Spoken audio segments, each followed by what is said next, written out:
Do you feel sometimes in your marriage, in your relationships, that you're not accepted? You don't receive what you need? A lot of my clients, and you relate back to their childhood. The childhood is very, very important. The childhood is what makes us. It's like the end product that we will be if they've had parents who have, or they've lived in a family who is very dysfunctional. Everything seems to evolve more when people are married. This is because obviously you're with your spouse all the time. There'll be issues like, for example, well, many of my clients have told me this. Growing up, I wasn't priority. When they come for obviously marriage counseling, one of the reasons is in the marriage is that they feel they're not being given priority. So then they will maybe have arguments with their spouse saying, look, you don't give me time.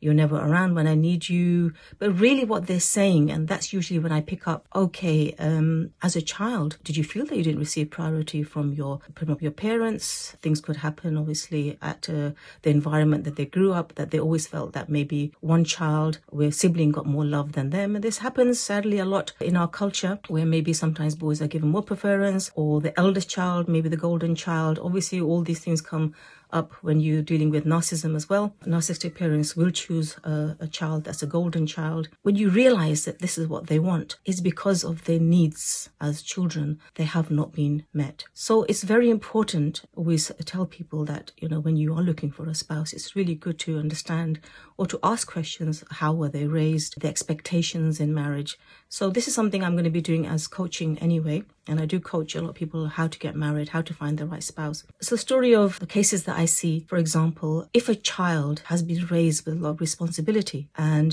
they're always looking after other people, they're always thinking about other people, they may become what we call the empath. The empath is somebody who always thinks about everybody else and never thinks about themselves. And that's how they're raised. So the way that you're raised is the way that you'll become. So they always feel that because as a child, they had to look after everybody, look after their parents. And sometimes it could be as well if one parent is unwell or has been ill or suffer from depression, then one of the children, maybe sometimes it's the eldest child, maybe it's the second eldest, depending, they will then be very responsible, and then they will carry that through in their adulthood. And they'll always think that they have to fix everybody's problems, and they call the fixer.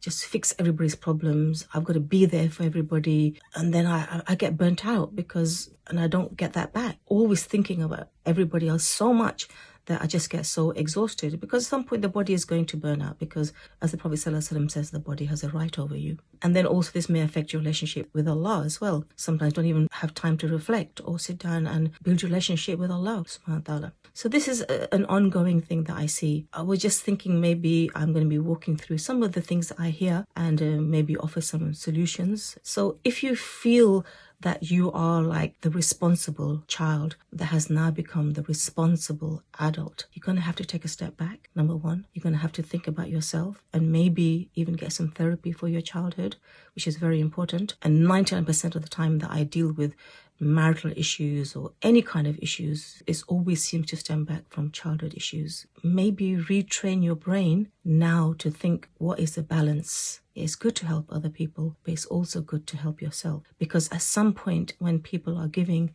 and giving and giving, it's like pouring from an empty cup, and you can't pour from an empty cup. And once you have nothing else to give, then your body starts to shut down. A lot of times things are happening inside our body, illnesses. I've seen this, people telling me as children, they were always told to keep quiet. They couldn't voice their opinions. I remember one client telling me that as a child, he was always told that, his opinions don't matter. He doesn't know anything. He was always told to be quiet, shut up, never allowed to say anything. And then later on, it's affected his thyroid, because obviously we have to understand that illness will in some shape or form manifest itself into the body. Now, I'm not saying all illnesses are like that and everything comes from Allah, but I've been doing this job for a very, very long time, and I can see where people hold their stress. I can see where people hold their pain. And sometimes that's a part of the body that is affected. When the body goes into shock, sometimes that's illness. We know everything comes from Allah.